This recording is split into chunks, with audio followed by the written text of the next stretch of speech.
नमस्ते मेरे प्रिय दर्शक मित्रों, मैं क्रिस्टल उपाध्याय आप सभी का आप ही की चैनल यानी कि योर चैनल पे आप सबका हार्दिक स्वागत करती हूँ। आज के हमारे गेस्ट है जिसको आप अच्छे से जानते हो, मिस्टर कश्यप जोशी। आज हमें बताने वाले हैं गीता जी के 12वें अध्याय का महत्व। 12वां अध्याय यानी कि भक्ति योग। तो अगर आपने ये चैनल को सब्सक्राइब नहीं किया है तो सबसे पहले ये चैनल को सब्सक्राइब करिए, उसके बाद ज्यादा से ज्यादा इसको शेयर करिए। इससे क्या फायदा होगा, आपको ज्यादा से ज्यादा पारिवारिक प्रोग्राम्स यहाँ पे मिलते रहेंगे, नए नए आध्यात्मिक प्रोग्राम्स भी मिलते रहेंगे, जिसके लिए आपको कोई भी लिंक का वेट करना नहीं पड़ेगा। तो मैं आशा रखती हूँ आप सबने इसको सब्सक्राइब कर दिया होगा, लाइक भी कर दिया होगा। हम जोशी जी से 12वें अध्याय का महत्व समझते हैं। बहुत बहुत धन्यवाद योर चैनल और पूरी टीम को। ओम नमो भगवते वासुदेवाय।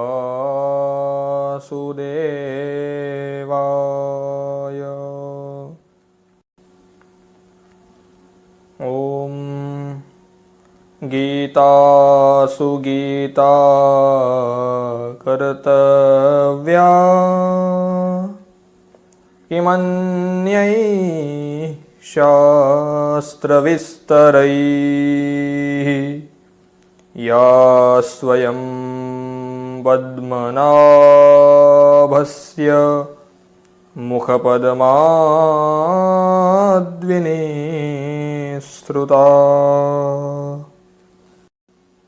जय श्री राधे। नमस्कार बंधुओं, परात्पर अखिलेश्वर परब्रह्म योगेश्वर सच्चिदानंद घन भगवान श्री गोपाल कृष्ण अपने प्रिय सखा खंडीवधारी अर्जुन महाघोर संग्राम रणांगण में उपस्थित है। उनको उस स्थिति में जो शोक व्याप्त हुआ, उस शोक को समूल नष्ट करके दिव्य ज्ञान प्रदान करने हेतु भगवान अपनी वात्सल्य धारा जो बहा रहे हैं, उसका हम भी कुछ कुछ सेवन करने का प्रयास कर रहे हैं। बंधुओं, अब तक भगवान ने जो कुछ कहा, हमारी योग्यता इतनी भगवान ने बढ़ाई, इतना ज्ञान परिपूर्ण कर दिया, जिससे भक्ति योग को जानने की योग्यता हमारे भीतर आ गई। तो भगवान ने जो काम अब तक किया, उसकी पूर्ण पुष्टता के हेतु अब जो दिव्य विषय जिसके अधिष्ठान में ये पूरी गीता चल रही है, ऐसा भक्ति योग नामक 12वां अध्याय जहां तक हम पहुंच चुके।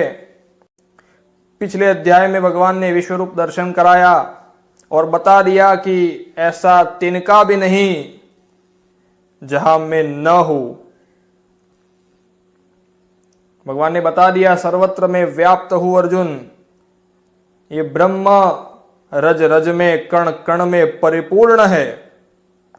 भगवान ने बात बता दी, अंत में कह दिया कि ऐसी विश्व मूर्ति या तो कण कण में व्याप्त, या तो मेरे चतुर्भुज रूप के दर्शन, या तो इस मनुष्य रूप में भी मुझको जान जाना, या प्रत्यक्ष भगवान के रूप में दर्शन कर पाना संभव है तो केवल एकमात्र भक्त्या त्वनन्यया, अनन्य भक्ति। तो भगवान ने बताया मद्भक्तः संगवर्जितः, अनन्य भक्ति वाला जो अनन्य चित्त से मेरे में लगा हुआ, मेरे इस रूप को जान जाता है, प्रत्यक्ष देख लेता है, उसमें प्रवेश कर जाता है। भक्ति योग की दिव्य महिमा अर्जुन ने देखी सुनी तो अर्जुन को लगा कि इसके पहले भगवान ने जो कुछ कहा था, थोड़ा निर्गुण निराकार की उपासना करने वाले ध्यान योगियों की महत्ता बताई थी, अर्जुन को लगा कि भक्ति योग की भगवान ने इतनी महत्ता हर बार बताई और बीच में वो कुछ भी बताया था, तो अचानक पूछ लिया। भक्ति की जो उत्कृष्टता, विश्वरूप दर्शन के अंत में इतनी बड़ी बात भगवान ने अपना वो स्वरूप दिखाया, दिव्य दृष्टि होते हुए भी अर्जुन डर गया। उस दृष्टि को डर लगा और कहा कि वो सामान्य रूप में आ जाइए। उस स्थिति के बाद कहा कि यहां तक पहुंचना हो तो ये भक्ति ही है एकमात्र उपाय। अर्जुन ने कहा, एवं सतत युक्ता ये भक्तास्त्वां पर्युपासते ये चाप्यक्षरमव्यक्तं तेषां के योगवित्तमाः। हे कृष्णा, एक बार आपने कहा था कि वो निर्गुण निराकार की उपासना करने वाले, ध्यान योग से जाने वाले, वो भी ब्रह्म में प्रवेश कर जाते हैं। और यह बताया पीछे भक्ति की दिव्य महिमा। तो ये जो दो प्रकार से आपके पास लोग आते हैं, उनमें श्रेष्ठ कौन है? जो अनन्य चित्त होकर आपकी भक्ति करते हैं वो, या तो फिर वो आपका जो अव्यक्त जो दिव्य स्वरूप है चैतन्य, उस निराकार स्वरूप की उपासना करने वाले योगी लोग, कौन श्रेष्ठ है? भगवान ने तुरंत बताया। सुनो अर्जुन, मय्यावेश्य मनो ये माम नित्ययुक्ता उपासते श्रद्धया परयोपेता स्ते मे युक्ततमा मताः। अर्जुन, जिनका मन प्रतिक्षण निरंतर मुझ में ही रमता हो, नित्य युक्त हो, जिनका मन नित्य मेरे में युक्त हो, इस प्रकार से मुझ में वो रत होके इतने मस्त हो जाए, इस प्रकार मेरी उपासना करते रहे। और जो परा श्रद्धा है, सामान्य श्रद्धा नहीं, श्रद्धया परयोपेता स्ते में युक्त तमामताः। परा श्रद्धा से भगवान में मन लगाकर दिव्य भक्ति करना, उनमें लगे रहना, ये जो उपासना करने वाले लोग हैं, ये सर्वश्रेष्ठ में सर्वश्रेष्ठ उच्च स्तर के महान योगी भक्त है। भगवान ने बता दिया कि जो मेरे सगुण रूप में मन लगाकर नित्य युक्त रहते हैं, वही सर्वश्रेष्ठ योगी है। इतना बड़ा स्तर, क्योंकि वो इस प्रकार मुझ में लगे हैं, अनन्य चित्त होकर नित्य युक्त है। शबरी को गुरुजी ने बताया कि राम जी आएंगे, कोई तिथि नहीं, कोई मुहूर्त नहीं दिया, कब आएंगे, किस प्रकार आएंगे, किस मार्ग से आएंगे। अरे आएंगे तेरे पास भगवान। ये बात बैठ गई और नित्य युक्त हो गई शबरी, नित्य लगी रही, नित्य प्रतिक्षण भगवान में युक्त। ही राम जी आएंगे, राम जी आएंगे। अरे कभी भी आ सकते हैं। भीलनी करती रास्ता साफ, मेरे घर राम पधारेंगे, मेरे भगवान पधारेंगे। इस प्रकार से लग गई तो एक दिन प्रत्यक्ष राम आए। हम होते तो अरे इतने दिन बीत गए, कहां से आएंगे? गुरुजी ने कोई तारीख तो बताई नहीं, कोई समय तो दिया नहीं कि इस प्रकार से इस समय आ जाएंगे। लेकिन सालों साल बीते, किंतु ये जो युक्त, नित्य युक्त और युक्ततम हो गई, इसके कारण नित्य भगवान में लगी रही, भगवान में मन लगा रहा, इसलिए उतना ऊंचा स्तर हुआ कि भक्तों में जो सर्वश्रेष्ठ योगियों में वो पराश्रद्धा से युक्त वो भक्त भगवान कहते हैं सर्वश्रेष्ठ है अर्जुन मेरे। लेकिन इनके विपरीत जो है निर्गुण निराकार की उपासना करने वाले, सर्वत्र ब्रह्म दृष्टि रखने वाले, संयम्येन्द्रिय ग्रामम, इंद्रियों को वश में करके प्रयत्न पूर्वक ध्यान लगाना, सांसों की गति को देखना, और ऐसी वो चिन्मय ज्योति है जो चिन्मय ब्रह्म जो निर्गुण है, निराकार है, उसका चिंतन करना, उसका ध्यान करना, वो भी भगवान कहते हैं अंत में तो मेरे पास ही आते हैं। किंतु ये जो मार्ग है ये किस प्रकार का है? क्लेशोधिकतरस्तेषाम अव्यक्तासक्त चेतसाम। एक क्लिष्ट मार्ग है, उसमें क्लेश है। किस प्रकार क्या करे, कैसे ध्यान करे? अरे वो तो इस प्रकार बता रहे हैं, वो बाबा जी तो इस प्रकार बता रहे हैं, अरे ध्यान करते हैं लेकिन जितनी स्थिरता आनी चाहिए उतनी आती नहीं है। क्या करे, किस प्रकार का साधन करे, कौन सा मंत्र जप करे, किस प्रकार से वो पकड़ में आएंगे? क्लेश अधिक है, सुगम नहीं है ये साधन। और इसमें क्या होता है, देहाभिमान की निवृत्ति नहीं होती है। इसीलिए ये मार्ग सरल नहीं है, क्लिष्टता वाला है, क्लेशप्रद है। भगवान कहते हैं इसीलिए सगुण साकार की उपासना करने वाले मेरे भक्त मुझे प्रिय है। अनन्ये नैव योगेन माम ध्यायन्त उपासते। अनन्य चित्त होकर जो मेरी उपासना करते रहते हैं। हम कितने संत देखते हैं निरंतर भगवान में लगे हैं, किसी न किसी प्रकार से भगवान की दिव्य उपासना करते रहते हैं, उनकी सेवा करते रहते हैं। श्री विग्रह की सेवा, श्री अंग की सेवा, चंदन सेवा, फूल बंगला सजाने की सेवा, ये सब हम देखते हैं। ये सगुण उपासना है। भगवान कहते हैं उन लोगों का, उन संतों का, उन भक्तों का मैं क्या करता हूं? तेषाम अहम समुद्धरता मृत्यु संसार सागरात भवामि न चिरात पार्थ मय्यावेशित चेतसाम। उनका मैं खुद, मैं स्वयं इस संसार सागर से उद्धार करता हूं अर्जुन। इसलिए मय्येव मनादत्स्व मयि बुद्धिं निवेशय निवसिष्यसि मय्येव अत ऊर्ध्वन्न संशयः।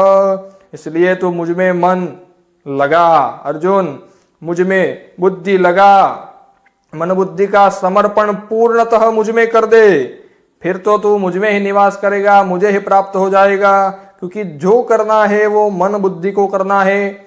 शरीर का तो हम देख चुके हैं पीछे, क्योंकि मन से जो करेंगे वही होगा। ये हमें नचाने वाला जो है वो मन है। भगवान ने कहा उसी मन को तू मेरे में लगा दे प्रयत्न पूर्वक। वो जो बुद्धि तुम्हें सताती रहती है निरंतर, वो मुझे दे दे, तू पूर्ण 100% सरेंडर कर दे, तो फिर तू मुझ में ही निवास करेगा, मुझे प्राप्त हो जाएगा।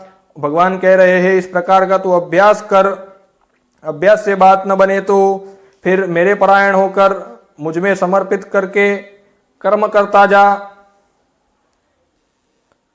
मुझे समर्पित करके तू कर्म करता जा, और उसमें भी कुछ ऐसा लगे तो अगर श्रेष्ठता पानी है और तो कर्म के फल का त्याग कर दे।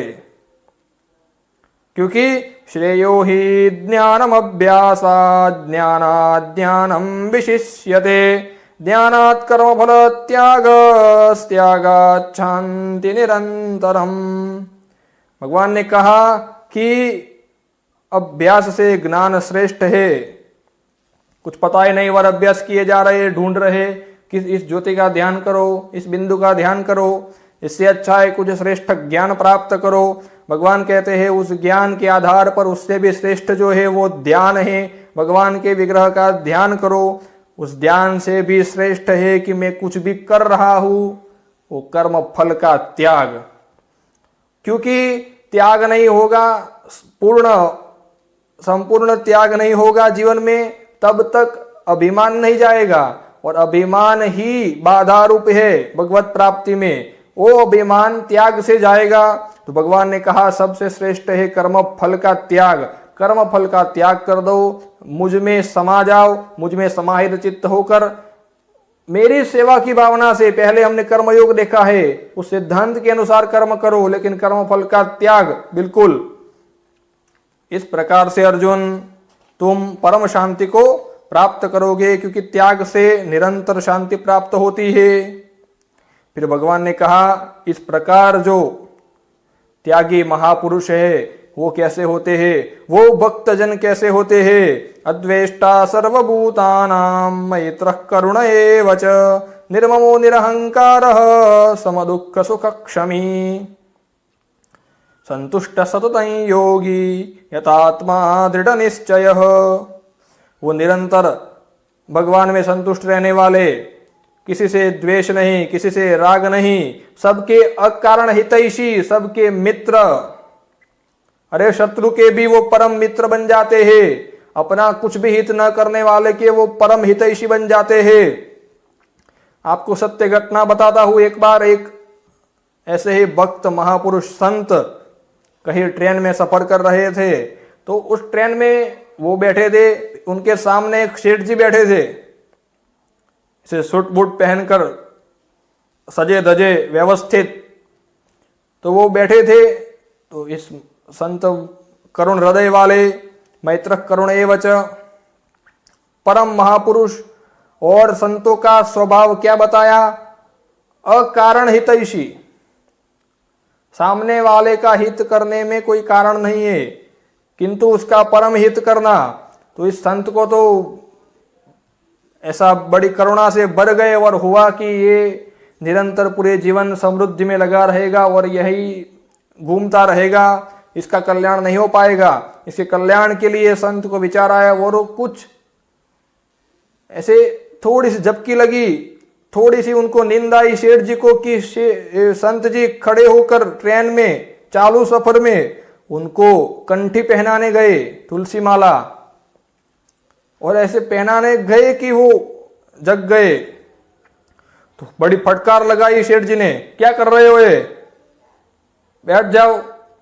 वापिस थोड़ी देर के बाद इतनी कठोर शब्दावली सुनने के बाद फिर से जब सेठ जी सोने लगे, तो संत जाकर उनके मस्तक पर गोपी चंदन लगा दिए और वो थोड़ी सी गहरे नींद में चले गए। तो कंठी भी पहना ली, और पहना ली उसके बाद जगे तो सेठ जी खड़े होके संत को तो जापड़ लगा दिए, और जितने भी अब शब्द आते थे सब बोल दिए।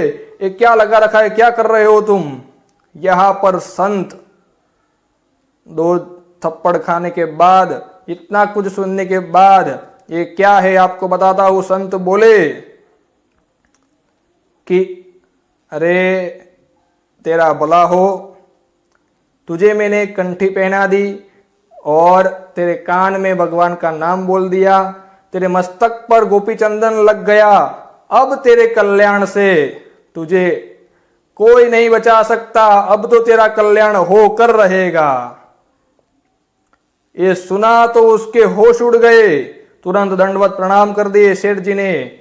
वो जो अपनी हेकड़ी थी वो हेकड़ी उतर गई और परम भक्ति हृदय में प्रवेश कर गई, और वहीं से उस महाराज जी के साथ वो वृंदावन धाम चले गए। आज भी वहां पर भक्ति करते हैं और वो संतों में अग्रगण्य हो गए हैं। ये अकारण हितैषी, इस प्रकार के ये भक्त होते हैं जिनका यह भगवान वर्णन कर रहे हैं कि वो बिना कारण के हित करते हैं। आप उनका अपमान करो, अपकार करो तो भी आपका वो उपकार करते हैं। तो भगवान कह रहे हैं कि इस प्रकार के भक्त कैसे होते हैं कि जो न द्वेष्टि न कांक्षति, कहीं भी द्वेष नहीं, कहीं भी राग नहीं। यो न रुष्यति न द्वेष्टि न शोचति न कांक्षति, शुभाशुभ परित्यागी भक्तिमान्य समे प्रिय। जिस भी स्थिति में हो वो समता का भाव, कुछ भी भीतर असर न होने पावे, और शुभ अशुभ सबका परित्यागी और भक्ति दिव्य भक्ति भाव में स्थित, वो भगवान कहते हैं मेरा प्रिय है। समत्व का भाव सर्वत्र, शत्रु मित्र मान अपमान सब जगह। अरे कोई गालियां बोल रहा है, कोई बात नहीं, कोई स्तुति कर रहा है, प्रशंसा कर रहा है, कोई बात नहीं। भगवान कहते हैं सब जगह, सब प्रकार की स्थिति में, सभी समय जो इस प्रकार से मेरे में युक्त है और समत्व में स्थित है, वो मेरा भक्त मुझे अत्यंत प्रिय है। भगवान कहते हैं ऐसे भक्त जो है वो मुझे अत्यंत प्रिय है। किस प्रकार? ये तो धर्म्यामृतमिदं यथोक्तं पर्युपासते श्रद्धाना मत्परमा भक्तास्तेतीव मे प्रियाः। भगवान कहते हैं इस प्रकार मेरे परायण होकर जो निष्काम भाव से अनन्य चित्त होकर मुझ में लग जाते हैं, मेरी भक्ति करते हैं, वो मुझे अत्यंत प्रिय है, वो मेरे भक्त है। तो अर्जुन सुन ले, इस प्रकार सगुण साकार रूप की उपासना करना श्रेयस्कर भी है और सरल भी है, क्योंकि इसमें भगवान को प्रेम करना है, भक्ति करनी है। और वो जो निर्गुण निराकार की उपासना है उसमें क्लेश है। तो भगवान ने दोनों का भेद उपस्थित करके भक्ति की महिमा बताई।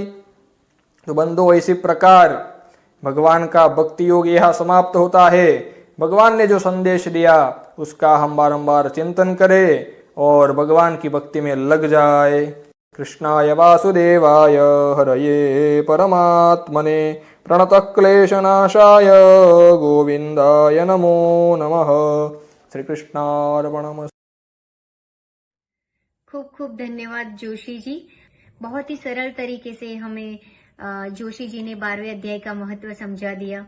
यहाँ पे बस इतना मैं कहना चाहूंगी कि भगवान श्री कृष्ण ने अर्जुन को इतना ही कहा, तू मुझ में विश्वास रख, हर जगह भगवान है, जो भी हो रहा है वो मेरा रचाया हुआ है, बस तू सारी इंद्रियों को कंट्रोल में कर तेरी, और मुझ में विश्वास रख, तेरा सारा काम सरल हो जाएगा। तो यहाँ से मैंने भी एक लेसन सीखा है, जो भी हो रहा है भगवान का बनाया हुआ है, बस हमें उसमें श्रद्धा रख के आगे बढ़ना चाहिए। मैं आशा रखती हूँ आप सबको ये प्रोग्राम पसंद आया होगा। जल्दी से इसको सब्सक्राइब कर दीजिए कि आगे भी आपको ऐसे आध्यात्मिक और पारिवारिक प्रोग्राम की जानकारी मिलती रहे। अभी मैं आप सबसे विदा लेती हूँ। धन्यवाद।